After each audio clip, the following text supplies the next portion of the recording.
अस्सलाम वालेकुम, मेरा नाम बारिक है और आज मैं अपना व्लॉग स्टार्ट कर रहा हूँ।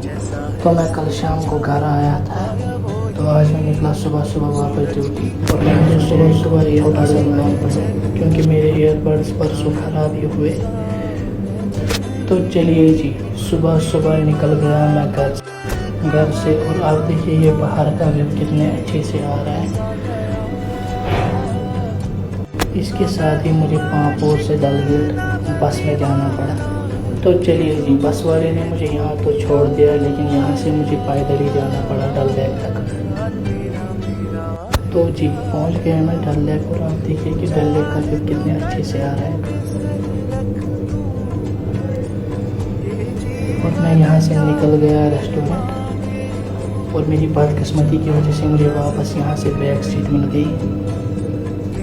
तो जी करता हूँ अपने इस मिनी व्लॉग का लाइक कमेंट शेयर ज़रूर करें।